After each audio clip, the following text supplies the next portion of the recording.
నమస్తే నేను సిరి తెలంగాణ మాజీ మంత్రి కేటీఆర్ గారు అయితే తన ట్వీట్లతోనైతే తన పార్టీకి నష్టం చేకూరులాగా చేస్తున్నారని పార్టీలోనూ కొంతమంది గుసగుసలు ఆడుతున్నట్టు వార్తలు అయితే బయటకు వస్తున్నాయి.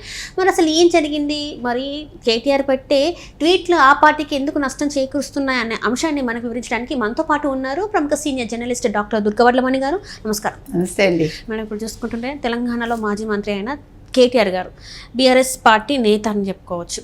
ఆయన పెట్టే ట్వీట్లు ఇప్పుడు ఆ పార్టీకి నష్టం చేకూరేలాగా చేస్తున్నాయి. అంటే ఒకరిని కార్నర్ చేద్దామని ట్వీట్ చేస్తే అది మళ్ళీ వాళ్ళకి వెనక్కి వస్తుంది, బూమరంగ్ అయిపోతుంది అని చెప్పేసి ఆ పార్టీలో ఉన్న వాళ్ళే మాట్లాడుకుంటున్నట్టు మనకి బయటికి అయితే వార్తలు వస్తున్నాయి.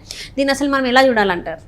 అంటే ఆయన ప్రతిదీ కూడా కాంగ్రెస్ని బేస్ చేసుకుని కాంగ్రెస్ మీద ఒక ట్వీట్ పెడుతూ ఉంటాడు. ఆయన సెటైరికల్గా పెడుతున్నానని అనుకుంటాడు ఆయన, కానీ ఆ సెటైర్ మళ్ళీ తనకే తిరిగి కొడుతుంది అనేది ఆయనకు అర్థం కావట్లా. ఎందుకంటే ఇప్పుడు మీరు కాంగ్రెస్ని ఒక మాట అంటారండి ఇవాళ, కానీ గతంలో మీరు కూడా అధికారంలో ఉన్నారుగా, మీరు కూడా ఒక మంత్రిగా పనిచేశారుగా. అప్పుడు మీ హయాంలో మరి మీరు ప్రతి ఒక్కటి మీరు అంటే అన్ని సమస్యల్ని మీరు పరిష్కరించేశారా? ఎక్కడ ఏది తప్పులు జరగలేదా? మరి తప్పులు జరగకపోతే మరి మిమ్మల్ని ఎందుకు ప్రజలు కాదనుకున్నారు? మళ్ళీ మూడోసారి మీరు అధికారంలోకి రావాలి కదా బీఆర్ఎస్, ఎందుకు రాలేదు? అంటే మనిషికి ఖాళీగా కూర్చుని ఏదో చెప్తారు చూడండి, ideal man's brain is a devil's workshop అని. ఇప్పుడు కేటీఆర్కి తోచక ఇట్లాంటివి చేస్తున్నారా? ఒకప్పుడు అధికారంలో ఉన్నప్పుడు ఆయన ఎవరికి అందుబాటులో లేరు, మీకు గుర్తుంటే చాలా బిజీగా ఉండేవారు, చాలా బిజీ, అసలు ఎవరికి దొరికేవాడు కాదు ఆయన. అలాంటి వ్యక్తి ఇవాళ ఆయన ప్రతి దాంట్లో కలగజేసుకోవటం, నేనున్నాను అంటాం, ఒక ట్వీట్ పెట్టడం అనేది హాస్యాస్పదంగా తయారైంది. ఎందుకంటే ఆ ట్వీట్ అనేది మళ్ళీ బీఆర్ఎస్కి బూమెరాంగ్ అవుతుంది. చాలా సందర్భాల్లో ఈ మధ్యన అలాగే జరిగిందండి. ఇప్పుడు చూసుకుంటే కనుకైతే రాహుల్ గాంధీ విషయంలో, అంటే మన ఢిల్లీ ఎన్నికల విషయంలో రాహుల్ గాంధీని కంగ్రాచులేట్ చేస్తూ ఒక ట్వీట్ పెట్టాడు ఆయన. అంటే పరోక్షంగా మీరు బీజేపీని గెలిపించడానికి మీరు దోహదపడ్డారు అని. అది ఏ రకంగా అసలు వాళ్ళకి కంగ్రాచులేషన్స్ చెప్పడం ఏంటి కాంగ్రెస్కి? ఆ రోజే అది నవ్వుల పాలైంది. అంటే ఈయన అనాలోచితంగా చేస్తున్నాడా, ఓన్లీ ట్వీట్లు పెట్టడం కోసం పెడుతున్నాడా? అంటే రోజు నేను వార్తల్లో ఉండాలి అనుకుంటారు కొంతమంది, ఆ రకంగా చేస్తున్నాడు అన్నది సందేహం. అయితే ఇవాళ మీరు చూసుకున్నట్టయితే వాళ్ళ పార్టీ వాళ్ళే తలలు పట్టుకుంటున్నారు, బీఆర్ఎస్ వాళ్ళే. ఈయన ట్వీట్లు పెట్టడం ఎందుకు, ఆ ట్వీట్లు మళ్ళీ మనకి వెనక్కి కొట్టడం ఎందుకు అంటే మళ్ళీ మన ఆన్సర్ ఇచ్చుకునే స్టేజ్కి వీళ్ళు బీఆర్ఎస్ వాళ్ళు వస్తున్నారనమాట. అంటే మనిషి ఎందుకు ఇట్లా చేస్తున్నాడు ఈయన ఇంత రాజకీయ పరిపక్వత ఉంది అనుకుంటే ఈ రకంగా చేయకూడదు కదా.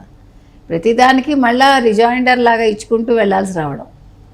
ఇంకొకటి ఏంటంటే యాక్చువల్గా నిజంగా ముఖ్యమైన అంశాల్లో బీజేపీని విమర్శించాల్సి వచ్చినప్పుడు ఎప్పుడు కూడా కేటీఆర్ విమర్శించట్లేదు. కేటీఆరే కాదు, బీఆర్ఎస్ వాళ్ళు విమర్శించట్లా. మొన్న బడ్జెట్లో తెలంగాణకు ఏమొచ్చింది అనే అంశంలో కాంగ్రెస్ ఆన్సర్ ఇచ్చింది, కానీ అసలు బీఆర్ఎస్ వాళ్ళు దాని మీద ఒక్క నెగిటివ్ కమెంట్ చేయాల. ఇంతవరకు వాళ్ళు బీజేపీని ఏ అంశంలోనూ విమర్శించలేదండి. దాని అర్థం ఏంటి? తెర వెనుక బీజేపీ బీఆర్ఎస్ ఒకటే అని. కానీ ఆయన కాంగ్రెస్ బీజేపీ ఒకటే అని చూపించాలని మొన్న ట్రై చేశాడు ఢిల్లీ ఎన్నికల్లో కదా. కానీ వాస్తవానికి బీఆర్ఎస్ బీజేపీ ఒకటే అనేది తెలంగాణలో అందరూ చెప్పుకుంటున్నాం సార్. ఎందుకంటే వీళ్ళు ఎక్కడా కూడా బీజేపీని ఒక మాట అంటాం. కానీ మీకు గుర్తుంటే కనుకైతే కవిత రిలీజ్ అయ్యి వచ్చాక, కవిత రిలీజ్కి ముందర కూడా వీళ్ళు ఢిల్లీ వెళ్ళారు, రాజకీయం చేశారు. అంటే ఎప్పుడు సమస్య వచ్చినా ఢిల్లీ వెళ్ళి రాజకీయం చేస్తున్నారు. బీజేపీని మాత్రం ఏమీ అంటల్లా. ఇప్పుడు అది అందరూ ప్రశ్నిస్తున్నారు, మీరు ఇలా ట్వీట్లు పెట్టడం ఎందుకు, కాంగ్రెస్ని మీరు అంటే ప్రశ్నించడం ఎందుకు, మళ్ళీ మీరు చిక్కుల్లో పట్టడం ఎందుకు, మీ వల్ల మేము చిక్కుల్లో పడుతున్నాము, ఇది మనకి తలనొప్పిగా పరిణమిస్తోంది అని ఈయన ట్వీట్లని వాళ్ళ బీఆర్ఎస్ వాళ్ళే అంటే తిరిగి అడుగుతున్నారనమాట కేటీఆర్ని. మీరు ఎందుకు ఇట్లాంటి పనులు చేస్తున్నారు, మాకు తలవంపులు తెస్తున్నారు అనేది ఇక్కడ సారాంశం. సో అంటే ఇక్కడ చూస్తున్నట్టయితే మేడం, చాలా వరకు కేటీఆర్ గారు గతంలో చూసుకున్నా కూడా చాలా పెట్టేవాళ్ళు. గతంలో ఆయన అధికారంలో ఉన్నప్పుడు ట్వీట్లు చేస్తే ఏంటంటే ఆలోచింప చేసేలాగా ఉండేటివి. చాలా వరకు సొసైటీలో ఏం జరుగుతుంది, ఎక్కడ ఏం దాని గురించి పెట్టేవాళ్ళు, లేకపోతే ఐటీకి సంబంధించినవి దాని గురించి. కానీ ఈ మధ్య కాలంలో చూస్తుంటే తన ట్వీట్లన్నీ కూడా ఒక హీరోకి సంబంధించిన ఒక ఇష్యూ అయినప్పుడు కూడా దాని గురించి కూడా చాలా వరకు మాట్లాడడం, అది కూడా చర్చనీయాంశమైంది. ఎందుకు ఇట్లా మాట్లాడుతున్నారు? స్టేజ్ ఎక్కినా కూడా అట్లనే మాట్లాడుతున్నారు, ట్వీట్ల రూపంలో కూడా ఇట్లనే మాట్లాడుతున్నారు. అంటే ఏమైనట్టు అసలు? మీరు చెప్పినట్టుగా ఈవెన్ చంద్రబాబుని మీ బాస్ని వెళ్ళి అడుగు మొన్న ఇటీవల కాలంలో. అంటే ఆయన చాలా తొందరపాటు ధోరణిని ప్రదర్శిస్తున్నారు. ఒకప్పుడు చాలా అంటే ఈయన చాలా తెలివైన వాడు, చాలా చక్కగా స్పందిస్తాడు, మంచి ట్వీట్స్ పెడతాడు అని ఒకప్పుడు కేటీఆర్కి పేరు ఉండేది. చదువుకున్నవాడు ఇవంతా కూడా కేటీఆర్ అంటే చాలా క్రేజ్ ఉండేది కొంతమందికి. కానీ ఎప్పుడైతే ఓడిపోయారో వీళ్ళు, అంటే ఎలక్షన్స్ ముందు నుంచి కూడా నాట్ ఓన్లీ కేటీఆర్ మీద కూడా ఒక కొద్దిగా ఎవర్షన్ స్టార్ట్ అయింది. అసలు కవిత గురించి చెప్పక్కర్లే, లిక్కర్ స్కామ్ ఎప్పుడైతే వచ్చిందో అందరూ కూడా ఆశ్చర్యపోయారు, ఒక మహిళగా ఉండి ఇవిడికి అవసరమా ఇది అనేది కూడా వచ్చింది. మీరు అన్నట్టుగా కేటీఆర్ ఇప్పుడు ఒక మంచి స్టేజ్ నుంచి ఇటువంటి స్థితికి రావటం అనేది ఆశ్చర్యంగా ఉంది. మీరు చెప్పినట్టుగా మంచి మంచి ట్వీట్లు పెట్టాల్సిన ఈయన గతంలో చంద్రబాబు నాయుడుని అరెస్ట్ చేసినప్పుడు మీరు ఐటీ ఉద్యోగులను ఉద్దేశించి ఇవన్నీ మీ రాష్ట్రంలో వెళ్ళి చూసుకోండి, మీరు అక్కడ చూసుకోండి, ఇక్కడ కాదు అనడం, దానివల్ల పార్టీ మొత్తానికి లేకుండా పోవడం. ఇటీవల కాలంలో కూడా మీ బాస్ని అడుగు అని రేవంత్ రెడ్డిని అనడం, దాని మీద కూడా చాలా కమెంట్స్ రావటం. అంటే ఎందుకు అంత అసహనం నీకు? ఎందుకు ఇంకా మీరు జగన్మోహన్ రెడ్డిని వెనకేసుకొస్తారు? ఎందుకు మీరు మీ హయాంలో చేసిన తప్పిదాలు గుర్తుకు రావట్లేదు? ఎందుకు జగన్మోహన్ రెడ్డి చేసిన అవినీతి మీకు తెలియట్లేదు? మనం మొన్న మాట్లాడుకున్నప్పుడు కూడా అదే చెప్పాం. ఎప్పుడైతే చంద్రబాబు నాయుడు అక్కడ ఉండి ఇక్కడ కేసీఆర్ ఉన్నారో ముఖ్యమంత్రిగా, అప్పుడు ఏ అవినీతులు రాలేదు టీఆర్ఎస్కి. మీరు గమనించండి, అప్పుడు వాళ్ళు సజావుగానే పాలన చేశారు.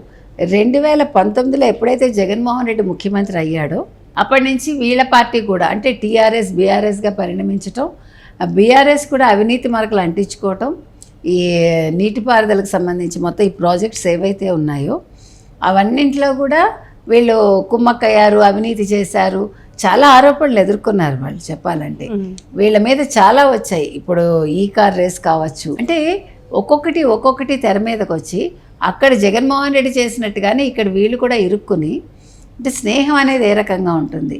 ఇంత జరిగినా కూడా కేటీఆర్కి బుద్ధి రావట్లేదు. మళ్ళా కాంగ్రెస్ బీజేపీ ఒకటే అన్నట్టుగా ఆయన ట్వీట్ పెట్టడం, ఇవన్నీ ఎందుకు చెప్తున్నామంటేనండి, ఆలోచించి పెట్టండి కేటీఆర్ అంటున్నాం మనం. మీరు గతంలో ఉండే ఆ బుర్ర ఏమైంది మీది? అంత తెలివి ఎక్కడికి పోయింది? ఇంత తెలివి తక్కువగా ఎందుకు తయారవుతున్నారు? ఎందుకు మీరు ఈ రకంగా చేస్తున్నారు అనేది ఈరోజు ప్రతి ఒక్కళ్ళు ప్రశ్నిస్తున్నారు. కాబట్టి ట్వీట్స్ పెట్టే ముందు ఏదో సోషల్ మీడియాలో పెట్టేసామా, తొందరగా వెళ్ళిపోయిందా, వైరల్ అయిపోయిందా అని కాదు. పెట్టే ముందు ఆయన ఆలోచించుకుని పెడితే ఆయనకి మంచిది, ఆయనకంటే ముఖ్యంగా పార్టీకి మరీ మంచిది. Right thank you so much.